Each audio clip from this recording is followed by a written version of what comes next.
Abdullah Ba and Babu Sow, Banjul elders heavily involved in community policing, also took time to share their knowledge with participants. They observed that many crimes have been prevented in Banjul through community policing. Although they recognize that limitations exist, the fact that they are elders who lived through the years he went on, they have been able to improve the prospects of community policing in the capital city. For Pa Hali, also one of the Banjul elders, one area that needs reinforcement in community policing efforts in Banjul is the battle against drugs. All the heinous crimes which takes place in this community, my observation is most time it comes from drugs, which I think we should all fight. And that is our youth. We have to help them, and I think we should consider having a rehabilitation center as well. So I think it's about time that we have something like this. Because what we used to have in those days is Dara, but a lot of people don't send their children to Dara anymore. From the side of the police force, Usman Jiba, Commissioner of Operations, said studies have it that the best way to prevent crimes is to always see oneself as a target. In other words, it is to be vigilant. On the prevention, studies have shown that you never sit and think that it can only happen to someone else alone, to someone else, and not you. And you sit and do nothing to prepare yourself to take precautions and methods in case you are the perfect victim the criminal is looking for. You know, when you sit and think that this may happen to somebody over there, you don't know that the criminals are looking at you and they are interested. During the deliberations, Sedi Khan of the Gambia Immigration Department and Abdullah Sise, Public Relations Officer of the National Drug Enforcement Agency, both drew the attention of the community to the roles they can play in the proper registration of aliens and the reduction of drug abuse. For most of the drugs trafficked across our porous borders, he observed, are destined for Banjul and its environs. Sidi Serikan is from the Child Welfare Unit of the Gambia Police Force. He reminded parents of their role in promoting the rights of children as enshrined in the Children's Act and other relevant documents. Creating that atmosphere or safe environment, who should create that? Who? You see, this is where you featured in. And the parents and what? And who? And who again? Elders, you are part of where? In a society. And which society, which is that society called? The community. This is why you are important here. You see your role now here. Because here, there are certain issues which you know that is in the community, that there are some communities that you know they accept child abuse. But with you here, you can tell them, no, this is against the law. The program was characterized by a question and answer session during which participants made contributions and sought clarifications on community policing and the role it plays in crime reduction. It is the end of another meeting, but the task ahead of Banjulians is to further help the law enforcers as they continue their battle against those that breach the law. Modou Lamin Cisse, Grts News.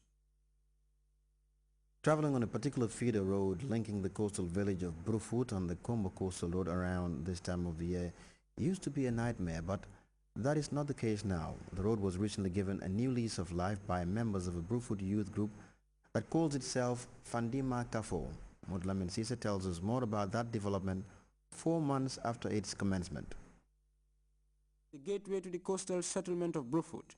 A couple of rainy seasons ago, the condition of this road, which now enjoys a good volume of traffic, these youths of the Brufut Fandema Kafo told me was terrible, for it was unmotorable, thus leading to diversions which, according to the youths, doesn't help either. What prompted us to do this exercise is that because we have realized that during the course of the rainy season, this road is a terrible, a terrible moment for people in Brufut. That is why we took it upon ourselves. I and my organization, we sit in our meeting and said this year, before the commencement of the rainy season, that we have to embark on rehabilitation exercise to fill the potholes in the village. The Fandema Kafo began this self-help project 4 months ago. Improvements have been made, but the group is still undaunted. So I ask, what is keeping them going? So the diversion is taking place every year, but this year is getting better. Because other road they are taking it, diversion, they are spoiling their people's compound, gates is spoiling because of the main road is not correct. So recently we are trying to fill the gaps where the main problems are.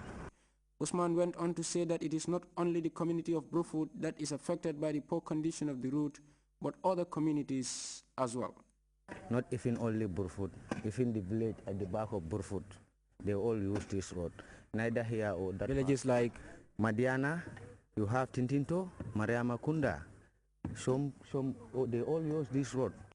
Demba Bojang alias Demba Kuntung joined the ranks of the youths following his impression with their work. The road, according to him, was a challenge to all businesses, especially for women who, according to him, used to find it very difficult to transport their goods to the Sarakunda market. Famara Drame, member of the Brufut Fandema Kafo, could not agree more with Demba Bojang. Brufut, he said, is a business community. Bad roads, therefore, constitute a threat to the lives and livelihoods of the community. They are farmers, our parents go to the farm, vegetable gardening, they are fisher folks, so they use this road a lot to go to sell their produce outside the country, outside the town. And also you have a number of people going to work, applying from Brufut to work, and they are civil servants, they are other private workers. Sometimes they get delayed in going to work and they get late, so that's even not good for their work, and it's not. It delays the socio-economic, development of the country. The youths are the workers, but the beneficiaries are the drivers and passengers that commute the road regularly. Sounding their opinion, they express their gratitude to the youths, noting that their intervention is highly welcomed and that the immediate impacts are being felt. Over the past 4 months, these youths have helped fill the biggest potholes on this road. Thousands have been spent on the process of making the road motorable and improving the drainage system. According to the Fandiama Kafo, any form of support is welcomed. Modul Amin Sise, Grts News. Well, you can also follow that story and other GRTS programs live on our website. That is at www.grts.gm. There you can also monitor GRTS Radio Live. We're going to take a short break now. The news continues in just a moment.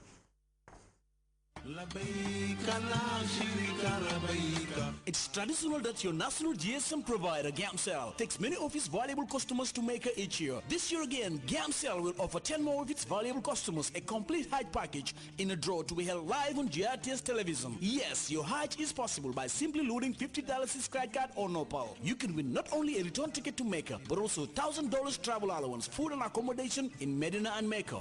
Remember, the more you load $50 scratch card or Nopal, the more you increase your winning chance. With Gamcell, your Hajj is now easier. Gamcell, yay barom.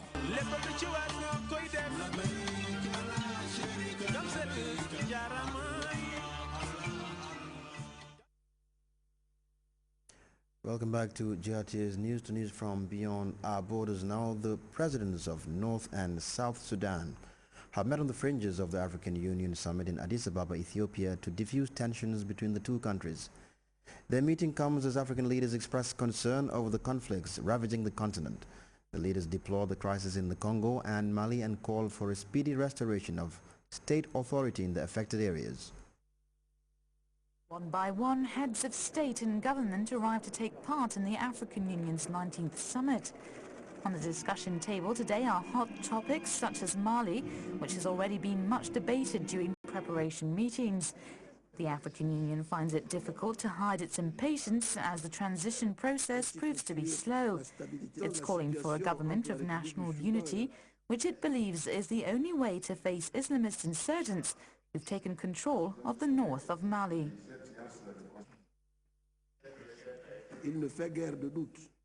The crisis in Mali is certainly the worst crisis for the African continent. The coup is very dangerous for Mali's livelihood.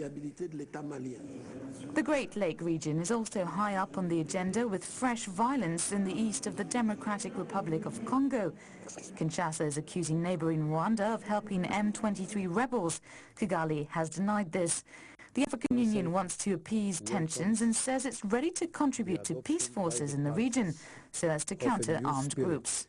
AU's support to the efforts to fully restore state authority over the concerned areas. The African Union is backing efforts to restore state authority in the affected areas. Another more positive topic of discussion for the AU summit is the meeting between Omar al-Bashir and